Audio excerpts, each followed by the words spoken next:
We'll be starting with a short video on how you can test your ultrasonic sensor. The ultrasonic sensor is SCSR04 module, looking like this, that you must have in your package. You will have 3 of these modules with you.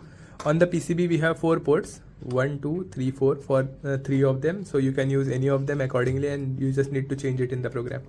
So these are 4 pin elements that we will be using to connect the module to our PCB and in turn the D0 nano board. So before starting, upload the appropriate zip file on the D0 nano board. Make sure the connector is properly connected. The level shifter modules are in proper orientation, that is LV facing outwards, HV facing inwards, and the buck converter is set. Once you are done with that, if you have not done any of these steps, go back to the original videos and see what steps to follow. So let's check the orientation. So firstly, I'll connect the cables. This one, so these cables go in only one way. So if you take a look at the pin out, so US1, US2, US3, US4 are the ultrasonic sensor connectors. So only 4 pin connectors available. So even if without reading, you should be able to plug them in. Okay, so these only go in one way. So since we have 3 of them, I'll be connecting it to US1, US2, US3 and US4. So 2 and finally 3. So now before connecting to the sensors, one thing that we need to be careful about is the orientation in which we connect them to the modules.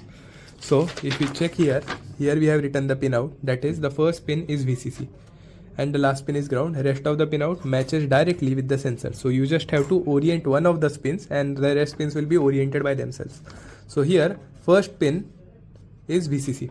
So let's take our first connector. The first pin is VCC, which color is black. So this black pin should be connected to the VCC on our ultrasonic sensor. So yeah.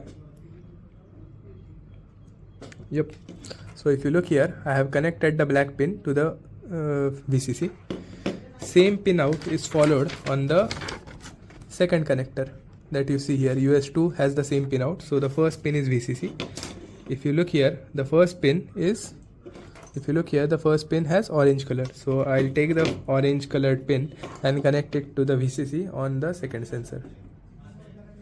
It is important that you check the orientation of each cable, as the color combination is different, might be different on different cables.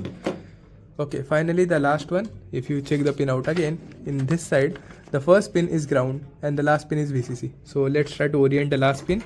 Here the last pin is VCC, that is black colored. I'll use it to connect to the ultrasonic sensor here. So the last pin is VCC, so black color should be oriented in to VCC and see. Okay, so once done, you are ready to test your PCB. Check the orientation, check your battery connections, get a properly charged battery, and let's start. So I'll plug my battery in. Once done, I'll turn it on. Now it should light up. Now the testing script basically has a threshold written for the ultrasonic sensor. If the obstacle is detected under a certain threshold, an LED on here will be lit up. So let's consider this first ultrasonic for example. I'll hold it like this so you can see what is happening, and when I bring something closer, the LED lights up. When I bring an obstacle closer, the LED lights up. Now let's check the second sensor, this one. Now when I bring something closer, the LED lights up. So 2 of the sensors are working. Now by the last sensor, I'll hold it like this. When I bring something closer, the last LED lights up. Okay, so this is the basic working of the ultrasonic sensor. So similar testing programs can be written by you as well. So all the best.